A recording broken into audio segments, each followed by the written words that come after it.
بسم اللہ الرحمن الرحیم اللہم صلی علی سیدنا و مولانا محمد وعلی آل سیدنا و مولانا محمد و اصحاب سیدنا و مولانا محمد افضل صلواتک عدد معلوماتک وبارک وسلم۔ گزشتہ درس سیرت میں قصہ بیان ہو رہا تھا کہ جب سرکار دو عالم صلی اللہ علیہ وسلم نے ہرقل قیصر روم کا جو اس زمانے کا بادشاہ تھا، یعنی اس زمانے کی بڑی طاقت تھی، ایک سیاسی دنیا میں دو ہی بڑی طاقتیں تھیں، ایک ایران جسے فارس کہتے تھے اور ایک روم، یہ جس کا دارالحکومت ترکی ہوتا تھا اس وقت کا، قسطنطنیہ۔ تو ان کو جب خط لکھا آپ صلی اللہ علیہ وسلم نے، تو انہوں نے تحقیق کے لیے کہا کہ کسی ایسے آدمی کو بلاؤ جو عرب کا رہنے والا ہو، مکہ کا رہنے والا ہو۔ تو حضرت ابو سفیان جو اس وقت تک مسلمان نہیں ہوئے تھے، وہ ان کو لے گئے وہ دربار میں، تو ان سے پھر انہوں نے چند سوالات کیے آپ صلی اللہ علیہ وسلم کے بارے میں، کیونکہ خط پہنچ چکا تھا تو مزید وہ اطمینان کرنا چاہ رہا تھا کہ یہ واقعتاً اللہ کے پیغمبر ہیں یا نہیں ہیں۔ تو یہ واقعہ بڑا دلچسپ ہے اس لحاظ سے کہ یہاں آپ صلی اللہ علیہ وسلم کی نبوت اور رسالت کی گواہی غیر مسلموں کی زبان سے آ رہی ہے، جو نہیں مانتے تھے ان کی زبان سے، کیونکہ سوال کرنے والا ہرقل قیصر روم، جو کہ رومی یعنی عیسائی سلطنت کا بڑا بادشاہ ہے، اور جس سے سوال کیا جا رہا ہے وہ آپ صلی اللہ علیہ وسلم کا سب سے بڑا اس وقت کا مخالف و دشمن ہے۔ کیوں؟ اس لیے کہ ابو سفیان جو تھے، جنگ بدر میں 70 قریش مارے گئے سردار، اس کے بعد سرداری مکہ کی وہ ابو سفیان رضی اللہ عنہ کے پاس آ گئی تھی۔ تو یعنی ادھر حضور ہیں، ادھر ابو سفیان ہیں، مکہ میں ابو سفیان اور مدینہ منورہ میں حضور صلی اللہ علیہ وسلم۔ تو سوال کرنے والا عیسائی ہے، جواب دینے والا مشرک ہے اور حضور کا سب سے بڑا مخالف۔ لیکن دیکھیں کہ صداقت، سچائی وہ ہوتی ہے جو چھپانے سے چھپ نہیں سکتی۔ تو انہوں نے چند سوالات کیے اور اس میں یہ بھی بات ذہن میں رکھ لی، واضح کر دی کہ ساتھیوں سے کہہ دیا کہ اگر یہ غلط بیانی کریں تو تم نے مجھے بتا دینا۔ تو ابو سفیان رضی اللہ عنہ فرماتے ہیں کہ میں نے کوئی غلط بیانی کر ہی نہیں سکا۔ تو یہ سوالات جو چل رہے تھے، پچھلی مجلس میں سوالات کا تذکرہ ہوا، آج کی نشست میں سوالات بھی اور ان کے اوپر ہرقل قیصر روم کے جوابات آپ صلی اللہ علیہ وسلم کی نسبت سے۔ تو پہلا سوال ابو سفیان ہرقل نے کہا کہ ترجمان سے کہا کہ دیکھو ان سے یہ کہو کہ میں نے تم سے یہ پوچھا تھا، پہلا سوال یہ کیا تھا کہ آپ صلی اللہ علیہ وسلم کا نسب کیسا ہے، خاندانی حیثیت کیا ہے، مکہ مکرمہ میں کس خاندان سے آئے ہیں، وہ کس خاندان میں پیدا ہوئے ہیں۔ تو تم نے یہ جواب دیا کہ وہ اچھے خاندان کے مالک ہیں، کیونکہ واقعتاً اچھا ہی تھا، قریش عرب کے اندر سب سے اچھا خاندان شمار ہوتا تھا۔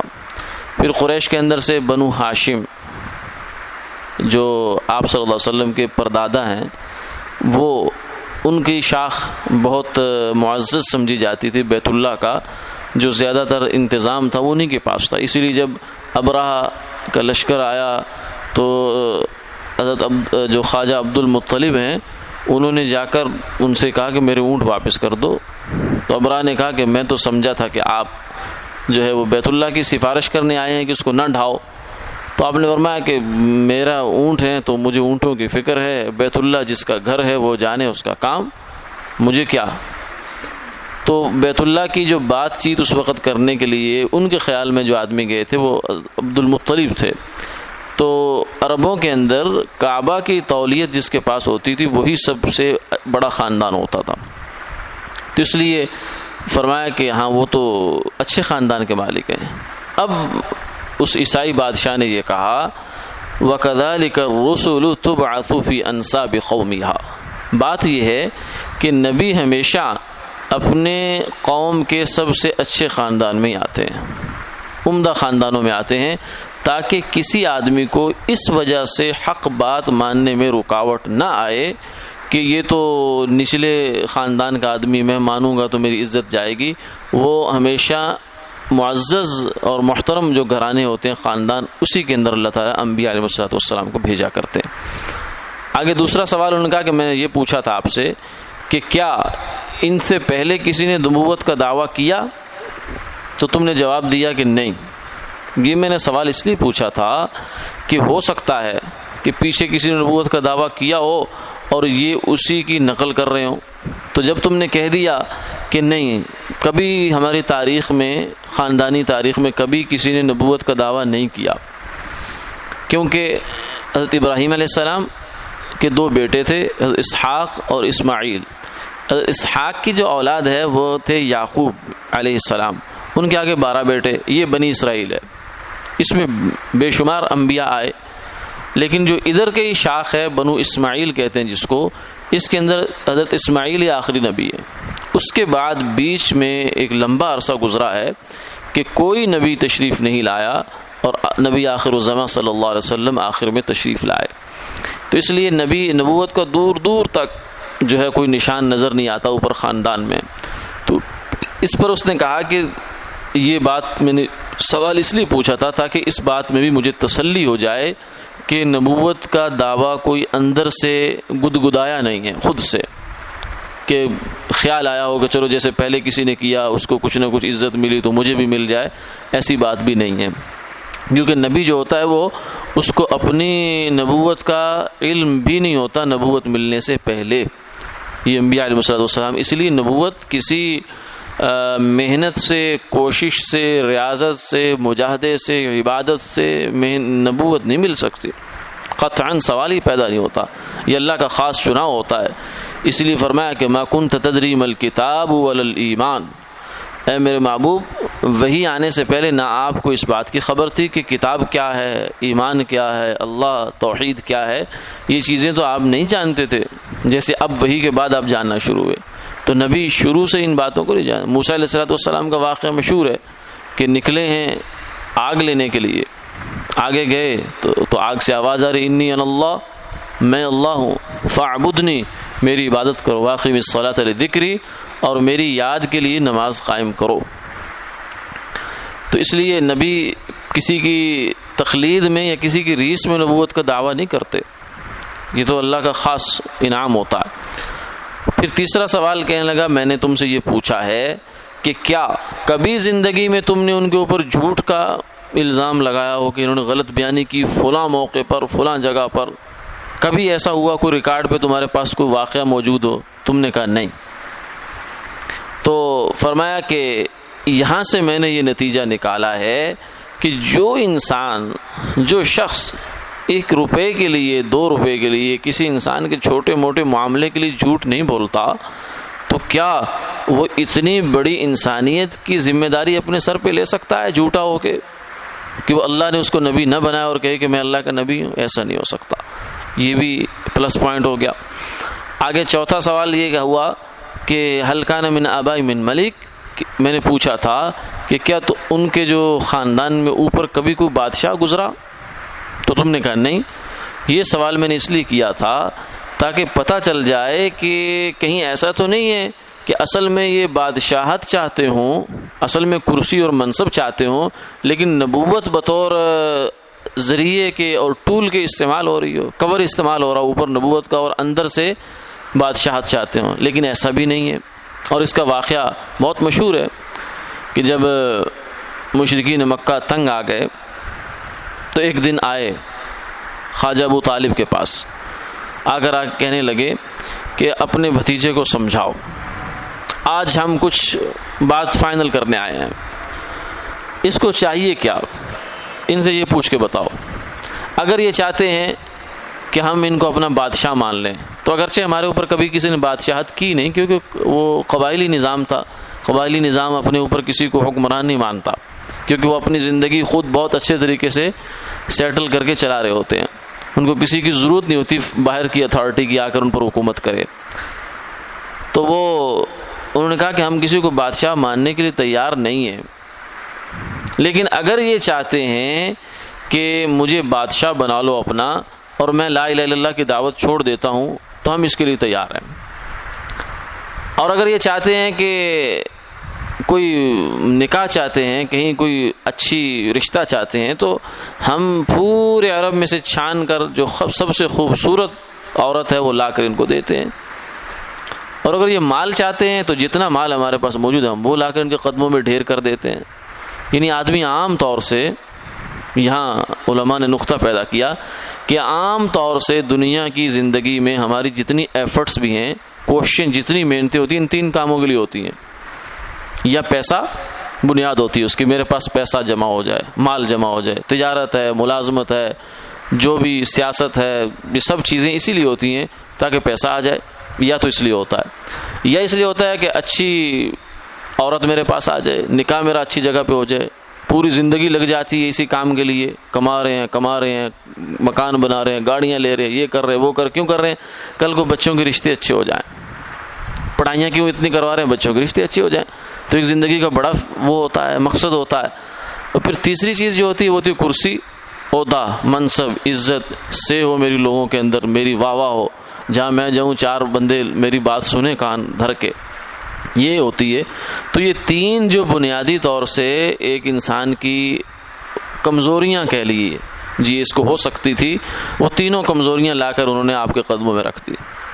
لیکن دیکھیے اگر حضور کو ضرورت ہوتی، نعوذ باللہ من ذالک، جیسے کچھ لوگ کہتے ہیں کہ آپ نے 11 بیویاں کی، تو بھائی یہ تو اچھا موقع تھا، لیکن نہیں، ایسا نہیں ہے. انبیاء علیہ الصلوۃ والسلام اس کام کے لیے آتے نہیں ہیں دنیا میں، وہ تو آتے ہی کسی اور کام کے لیے. تو آپ نے اس موقع پر جواب دیا تھا، فرمایا تھا کہ میرے چچا یہ تو کچھ بھی نہیں ہے جو مجھے آفر لگا رہے ہیں، یہ جو پیشکش کر رہے ہیں یہ کیا ہے؟ یہ اگر میرے دائیں ہاتھ پہ سورج اور بائیں ہاتھ پہ چاند بھی لا کر رکھ دیں تب بھی میں اس کلمے کو چھوڑنے والا نہیں ہوں. یہ کیا سمجھتے ہیں؟ اس لیے بادشاہت تو آپ کو قدموں میں آئی تھی، تب بھی آپ نے اس کو چھوڑا، تو بادشاہت لینے کے لیے نبوت کا دعویٰ کریں گے؟ یہ کیسے ہو سکتا ہے؟ اس لیے اس نے کہا کہ میں نے اس سوال کے جواب سے یہ نتیجہ نکالا کہ ان کا دعوی نبوت بادشاہت کے لیے، کرسی کے لیے بھی نہیں ہے. اور دوسری بات دیکھیں آپ، جب بادشاہت آپ کے پاس آ گئی، عملاً آ گئی، وہ کیسے؟ پہلے مدینہ منورہ، 13 سال کے بعد وہاں کہ آپ بن گئے حکمران، پھر رفتہ رفتہ جزیرۃ العرب کافی سارا آپ کے زیر نگیں آ گیا، پھر بالآخر 8 ہجری میں مکہ مکرمہ بھی آ گیا. تو پورا جزیرۃ العرب، یمن سے لے کر وہ ادھر جو ہے نجد تک کا علاقہ، وہ سارا آپ کے اس میں زیر اقتدار آ گیا تھا، جو اس وقت تقریباً موجودہ سعودیہ ہے. اور یہ امارات ساری، یمن، عمان، یہ سارا ایریا آپ صلی اللہ علیہ وسلم کی زندگی میں دائرہ اسلام میں داخل ہوا اور اسلام کے عمل کے تحت آ چکا تھا. لیکن اس کے باوجود آپ دیکھیے کہ کیا ایک دن بھی آپ کو یہ طرز ملتا ہے کہ آپ نے اپنا معیار زندگی بلند کیا ہو؟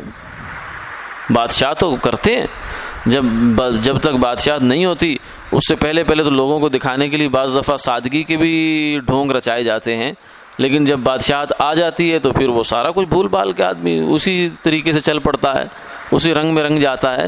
لیکن کیا سرکار دو عالم صلی اللہ علیہ وسلم کی زندگی میں آپ کو ملتا ہے کہ اتنا مال آیا، اتنا خزانہ آیا اور آپ نے اس کو ایسا کیا ہو؟ ایسا نہیں ہے. وہاں تو یہ حال تھا کہ آپ ایک دفعہ مصلی پہ تشریف لائے، صحابہ کھڑے ہو گئے، اقامت ہو گئی نماز کے لیے، آپ نے فرمایا ٹھہرو، پھر گئے واپس گھر میں، گھر سے پھر واپس تشریف لے آئے.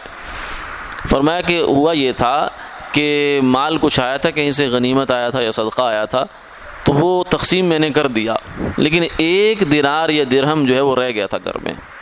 تو میں نے کہا اس کو نکالے بغیر میں نماز نہیں پڑھوں گا. وہاں تو یہ عالم ہے. سیدہ عائشہ رضی اللہ عنہا فرماتی ہیں کہ حضور نے زندگی میں کبھی چھنے آٹے کی روٹی نہیں کھائی، اور 2 دن مسلسل ایسے نہیں گزرے کبھی آپ صلی اللہ علیہ وسلم پر کہ آپ نے پیٹ بھر کے کھانا کھایا ہو. اور کئی چاند ایسے گزر جاتے تھے کہ ہمارے گھر میں آگ نہیں جلتی تھی. گزارا کس پہ ہوتا تھا؟ کھجور اور پانی، اس پہ گزارا ہوتا تھا. ازواج مطہرات کی زندگی بھی یہی رہی، صحابہ کی زندگی، حضرت عمر کی زندگی، ابوبکر کی زندگی. اگر وہ بادشاہت کے طالب ہوتے تو کیا بادشاہ ایسی زندگی گزارتے ہیں؟ نہیں، وہ نبی تھے اللہ کے، اور نبی کی شان یہی ہوتی ہے۔ پھر پانچواں سوال اس نے کہا کہ میں نے یہ کیا تھا کہ کیا آپ صلی اللہ علیہ وسلم کے جو ماننے والے ہیں وہ کون لوگ ہیں؟ بڑے بڑے رؤساء، سردار، یا عام طبقہ جو نچلا طبقہ ہے، یا عام آدمی جو ہوتا ہے؟ تو تم نے یہ کہا تھا کہ نہیں، عام لوگ ان کے پیچھے چل رہے ہیں۔ وہم اتباع الرسل، سنو، نبی اگرچہ خود بڑے عالی خاندان سے ہوتے ہیں، سب کچھ ہوتا ہے، لیکن نبیوں کے ماننے والے ہمیشہ پہل جو کرتے ہیں وہ ایسے ہی لوگ ہوتے ہیں۔ یہ بھی ایک علامت ہے پکی کہ وہ نبی ہیں۔ پھر میں نے سوال کیا کہ ایزیدون ام ینقصون، کہ کیا ان کے ماننے والے صحابہ کی تعداد میں روز بروز اضافہ ہو رہا ہے یا کمی ہو رہی ہے؟ تو تم نے کہا کہ اضافہ ہو رہا ہے۔ وَكَذَلِكَ الْإِيمَانُ، انہوں نے کہا کہ ایمان کی شان ہی یہ ہے کہ جب انسان کے دل میں آ جائے تو پھر یہ پیچھے نہیں جاتا، آگے ہی بڑھتا چلا جاتا ہے، پھر اس میں کمی نہیں ہوتی۔ پھر میں نے یہ پوچھا کہ کیا کوئی کبھی ان کا دین چھوڑ کے مرتد بھی ہوا، دائرہ اسلام سے باہر بھی نکلا؟ تو تم نے کہا کہ نہیں۔ تو بات یہی ہے، حقیقت بھی یہی ہے کہ جب ایمان صحیح معنوں میں دل کے اندر داخل ہو جائے تو پھر اسے دنیا کی کوئی طاقت وہاں سے نکال نہیں سکتی۔ فرعون کی باندھی تھی، موسیٰ علیہ السلام پر ایمان لا چکی تھی، اس کی بیٹی کو کنگھی کر رہی تھی، تو اس کے ہاتھ سے کنگھی گری تو اس نے اللہ کا نام لے کر اس کو اٹھا لیا۔ تو اس کی بیٹی نے کہا کہ یہ کیا کہا تو نے؟ اس نے کہا اللہ کا نام لیا۔ اس نے کہا اللہ تو میرا خدا جو ہے وہ تو میرا باپ ہے۔ اس نے کہا تیرا باپ کہاں سے خدا آ گیا؟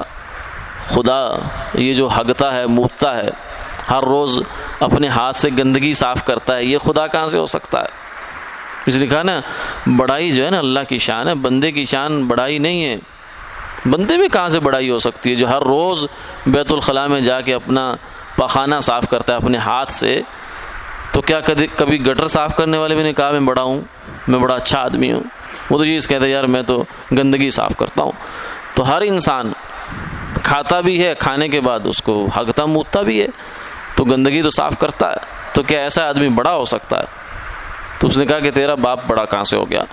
بہرحال وہ بات چلی، فرعون تک پہنچی، تو جن لوگوں نے خدائی کے دعوے کر رکھے ہوتے ہیں ان کو بڑی ٹینشن رہتی ہے، حالانکہ جو اصل خدا ہے اس کو کبھی اس سے الجھن نہیں ہوئی کہ کسی نے میرے خلاف جھوٹا خدائی کا دعویٰ کر دیا، بلکہ وہ ڈھیل دیتا ہے، نمرود جیسوں کو اپنی خدائی میں خدائی کا دم مارنے دیتا ہے، فرعون جیسوں کو اپنی خدائی میں خدائی کا دعویٰ کرنے دیتا ہے، کہتے چلتے رہو، جب باری آئے گی میری تو پھر میں دیکھ لوں گا تمہیں کہ کیا کروانا ہے تمہارے ساتھ، تمہیں جوتوں سے پٹوانا ہے اور تمہیں چوہے کی طرح پانی میں ڈبکیاں دے کے مروانا ہے۔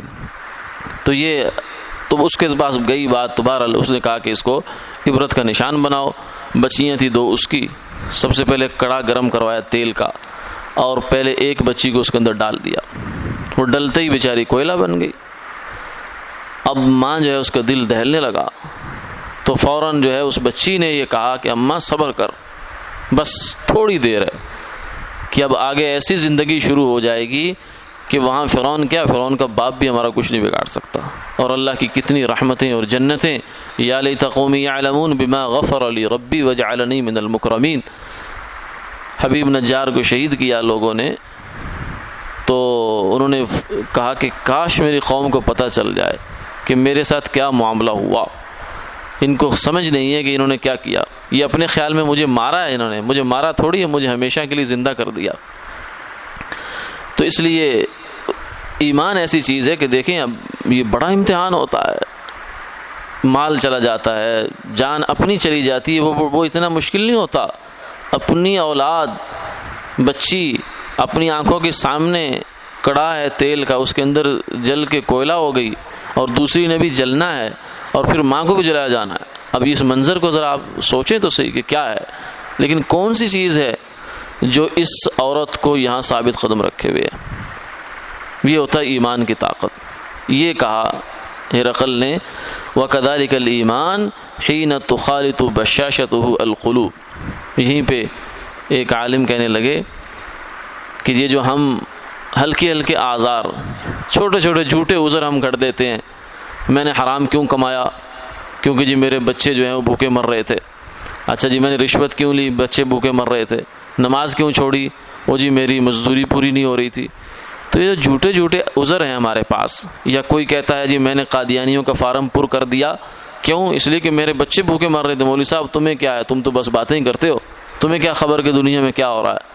اب ان لوگوں کے سامنے اگر اللہ نے اس عورت کو کر دیا جس کی 2 بچیاں اس کی آنکھوں کے سامنے پکوڑا بنی ہیں، تو یہ کیا جواب دیں گے؟ یا ہم کیا جواب دے سکیں گے ان کو کہ ہمارے عذر کیا تھے؟ یہ جینون عذر تھے، یہ جھوٹے اور لچر عذر ہیں ہمارے۔ تو یہ فرمایا کہ ایمان ایسی چیز ہے جب اس کی بشاشت دلوں میں داخل ہو جائے تو پھر وہ اسے کوئی دنیا کی طاقت نکال نہیں سکتی وہاں سے، کیونکہ اللہ کی یقین اور اللہ داخل ہو جاتے ہیں دل کے اندر۔ پھر فرمایا کہ میں نے تم سے یہ سوال کیا کہ کیا کبھی انہوں نے غدر کیا، وعدہ خلافی کی، معاہدہ توڑا ہو؟ تو تم نے کہا نہیں۔ وَكَذَلِكَ الرُّسُلُ لَا تَغْدُرُ، رسول یعنی اللہ کے نبی کبھی بھی غدر نہیں کرتے، جو وعدہ کرتے ہیں اس پہ پورا اترتے ہیں۔ اور میں نے تم سے سوال کیا کبھی لڑائی ہوئی، اور تم سے انہوں نے لڑائی کی، تم نے کہا بالکل ہوئی۔ اور پھر میں نے یہ پوچھا کہ نتیجہ کیسا رہا، تو تم نے کہا جی بدر میں انہوں نے ہمیں مارا، احد میں ہم نے انہیں مارا۔ تو فرمایا کہ وَكَذَلِكَ الرُّسُلُ تُبْتَلَىٰ، انبیاء علیہ السلام کا معاملات ایسے ہی چلتے ہیں، شروع میں آزمائش بھی آ جاتی ہے ان پر، ہر دم ہر میدان ان کے ہاتھ نہیں جاتا۔ جو احد میں بدر ان کے ہاتھ میں رہا، احد میں 70 صحابہ شہید ہو گئے، پھر حنین میں بھی صحابہ جو ہے وہ شہید ہوئے، تو یہ بیر معونہ میں 70 صحابہ شہید ہوئے۔ تو یہ تو شہادت کی لمبی داستانیں ہیں، یہ تو آزمائشیں چلتی رہتی ہیں۔ ہاں نتیجہ جو ہے ثم تکون لهم العاقبہ، کتب اللہ لأغلبن انا ورسولی، اللہ تعالیٰ نے یہ طے کر لیا کہ انجام کار میں اور میرے رسول ہی غالب آئیں گے۔ تو فرمایا کہ انجام نبیوں کی، یہ بات ذہن میں رکھو، ٹھیک ہے احد میں تم نے بدلہ لے لیا اپنے خیال سے، لیکن انجام یہی ہونا ہے کہ انہوں نے غالب آنا ہے۔ پھر فرمایا کہ میں نے تم سے پوچھا تھا کہ ان کے اوامر کیا ہیں، وہ تم سے چاہتے کیا ہیں، کیا کہتے ہیں تمہیں کیا کرو؟ تو تم نے کہا کہ وہ کہتے ہیں اللہ کی عبادت کرو، کسی کو شریک نہ کرو، اور بتوں کی عبادت نہ کرو، سچ بولا کرو، وعدہ نبھایا کرو، امانت ادا کر دیا کرو، خیانت نہ کیا کرو۔ وَهَذِهِ صِفَةُ نَبِيٍّ، یہ جتنی تعلیمات ہیں نا یہ نبی کے سوا کسی کی نہیں ہو سکتی۔ یہ سارے سوالات، پھر ان کے جوابات، اور پھر ساتھ ساتھ اس کا تبصرہ۔ تو اس نے کہا پھر آخر میں یہ کہا کہ كنت اعلم، یہ تو مجھے یقین تھا کہ یہ نبی آنے والے ہیں، لیکن میرا نہیں خیال تھا کہ تم عربوں میں آئیں گے، ہمارا خیال تھا کہ ہمارے اندر آئیں گے۔ یہودی یہ سوچ رہے تھے کہ نبی آخر الزمان صلی اللہ علیہ وسلم ہمارے اندر آئیں گے، اسی لیے وہ مدینہ منورہ میں آ کر ٹھہرے تھے، ورنہ یہ مدینہ یہودیوں کی بستی نہیں تھی، یہودی تو ادھر کے شام کی طرف کے رہنے والے تھے، مدینہ ان کے مسکن نہیں تھا۔ یہاں اس لیے ٹھہرے تھے کیونکہ انہوں نے کتابوں میں پڑھا تھا کہ نبی آخر الزمان صلی اللہ علیہ وسلم ایسی بستی میں تشریف لائیں گے جس کی علامات ایسی ایسی ہوں گی، تو مدینہ منورہ کو انہوں نے وہاں قیام کے لیے منتخب کر لیا۔ عیسائی سمجھتے تھے ہمارے اندر آئیں گے، اور حضور کی علامتیں ان کے پاس اتنی کنفرم تھی کہ کتابوں میں لکھا ہے واقعہ کہ یہ جو گئے تھے سفیر، یہ کہتے ہیں کہ پھر آگے کچھ ایسا ہوا کہ اس نے یہ کہا کہ مجھے ان کا یقین تھا کہ نبی آنے والے ہیں۔ پھر کیا کیا؟ پھر اس نے یہ کہا کہ دیکھو بات سنو، اگر جو کچھ تم نے مجھے کہا ہے، ابو سفیان رضی اللہ عنہ سے کہا کہ اگر جو کچھ تم نے مجھ سے کہا یہ اگر سچ ہے، اور کوئی وجہ نہیں کہ سچ نہ ہو، تو پھر ان قریب دیکھنا کہ میں جس جگہ کھڑا ہوں اس جگہ ان کے مذہب کا اور ان کے کلمے کا جھنڈا گاڑا جائے گا، یعنی شام کا علاقہ۔ اور پھر کہنے لگا کہ اگر مجھے یہ یقین ہوتا کہ میں ان کے پاس جا سکتا تو میں جاتا، اور میں جا کر ان کے پاؤں دھو کر پیتا، لیکن میں ایسا کر نہیں سکتا کیونکہ میری جو قوم ہے وہ مجھے چھوڑے گی نہیں۔ اس نے پھر کوشش کی، اپنے جتنے وہ درباری تھے سب کو جمع کر کے کہنے لگا کہ دیکھو ہمیں جس نبی کا انتظار تھا وہ آ گئے، وہ یہی ہے، اور کوئی نہیں ہے جس کے بارے میں تم جو ہے وہ، جس کے بارے میں عیسیٰ علیہ السلام اور موسیٰ علیہ السلام سب نے بشارتیں دیتے چلے آئے، وہ اور کوئی نہیں، یہی ہیں۔ اب دیکھ لو تمہاری کامیابی اس میں ہے کہ ان کی بات مان لو۔ لیکن جب اس نے یہ بات کی تو وہ جتنے سردار تھے وہ سارے ایسے اس کے اوپر پل پڑے، ایسے آئے جیسے جو ہے وہ درندے یا کسی شکار پر آتے ہیں۔ تو جب اس نے یہ تیور دیکھے تو فوراً اس نے پینترا بدلا. اس نے کہا دیکھو میں صرف تمہارا جو ہے نا مذہب کے ساتھ جو تمہارا مخلصانہ پن ہے، میں تو یہ چیک کرنا چاہتا تھا. میں تو سارے یہ گیم اس لیے کی تھی، یہ سارا کچھ اس لیے کیا تھا، میں تھوڑی مانتا ہوں ان کو نبی. میں تو صرف اس لیے چاہتا تھا کہ تم لوگ اپنے مذہب میں کتنے پکے ہو، تم بہت اچھے ہو ماشاءاللہ، بہت اچھا ہے. تو یہ بات کہہ کر اس نے کام فارغ کر دیا اور پھر ایمان کا اظہار نہیں کیا، ایمان نہیں لایا. پھر اس لیے کہتے ہیں کہ ایمان صرف جاننے کا نام نہیں ہے، ایمان ماننے کا نام ہے. جاننے کو تو آپ جانتے ہیں، ہم سب جانتے ہیں کہ دنیا میں ایک ملک ہے جس کا نام اسرائیل ہے، سب جانتے ہیں، لیکن مانتے بھی ہیں نہیں. ہم کبھی اپنے نقشے میں اس کو شو نہیں کریں گے کہ یہاں اسرائیل ہے، ہم کہیں گے یہاں فلسطین کا ملک ہے. تو جاننا اور ہوتا ہے، ماننا اور ہوتا ہے. ماننا ہوتا ہے تسلیم کر لینا کہ میں تسلیم کرتا ہوں کہ فلاں اللہ کے نبی ہیں. یہودی جانتے تو سب تھے، یعرفون کما یعرفون ابناءہم، جیسے انسان اپنی اولاد کو جانتا ہے اس سے زیادہ حضور کو جانتے تھے، لیکن ایمانتے نہیں تھے. اب جانتے اتنے زیادہ تھے کہ بعض روایات میں آتا ہے کہ وہ جو سفیر گئے حضور کے، تو اس دن تو ان کو انہوں نے کہا کہ آپ سائڈ پہ ہو جاؤ کیونکہ یہ اب بفر گئے ہیں، ایسا نہ ہو کہ آپ کو نقصان پہنچا دے، لیکن کل میرے سے آپ نے ملنا ہے. وہ کل جب ملے، بلا لیا ان کو اس نے اپنے پاس، تو پھر کہتا ہے ادھر آؤ. وہاں لے گیا ان کو اندر ایک اپنے کسی گرجے میں یا کسی جگہ میں، وہاں 313 تصاویر تھی انبیاء علیہ السلام کی، انہوں نے بنا رکھی تھی. یہ تصویریں جو ہے بعض حضرات کہتے ہیں کہ پرانی شریعتوں میں ان کا جواز بھی تھا، لیکن بہرحال وہ ہمارے لیے حجت نہیں ہے، اس لیے کہ اس شریعت میں آپ صلی اللہ علیہ وسلم نے تصویر بنانے سے منع فرما دیا، چاہے وہ نبی کی ہو، چاہے ولی کی ہو، چاہے بزرگ کی ہو، چاہے کسی عام انسان کی ہو. تو خیر وہ لے گئے اور اس میں کافی سارے انبیاء علیہ السلام کی تصاویر تھی. تو وہ کہنے لگا، ہرقل کہنے لگا کہ اچھا مجھے یہ بتاؤ کہ ان میں سے جو تمہارے نبی ہیں وہ کون سے ہیں؟ تو کہتے ہیں میں نے دیکھتے دیکھتے دیکھتے ایک تصویر پر پہنچا، میں نے کہا یہ والے ہیں. تو کہنے لگا وہ تصویر ایسی تھی، صحابی فرماتے ہیں کہ جیسے مجھے دیکھ رہے ہوں حضور. اس نے کہا اچھا. انہوں نے کہا یہ جو ان کے دائیں بائیں یہ کون ہے؟ تو میں نے کہا یہ تو ابو بکر ہیں، یہ عمر ہے. یعنی ان کے پاس صرف حضور کا حلیہ نہیں، ابو بکر اور عمر کا بھی حلیہ ہے. پھر اس نے ساتھ یہ بھی کہا، اس نے کہا ہاں ٹھیک ہے. انہوں نے کہا یہ کون دو لوگ؟ انہوں نے کہا یہ حضور کے قریبی ساتھی ہے. تو اس نے کہا ہماری کتابوں میں یہ لکھا ہے کہ اللہ ان دو کے ہاتھوں سے اپنا دین مکمل فرمائیں گے. یعنی دین کا جو غلبہ ہوگا دنیا میں وہ ان دو لوگوں سے ہوگا، حضور کے بعد ایک ابو بکر اور دوسرے عمر. کیونکہ جزیرۃ العرب میں جو دین کو استحکام بخشا، منکرین ختم نبوت کا قلع قما کیا، وہ سیدنا ابو بکر رضی اللہ عنہ نے کیا.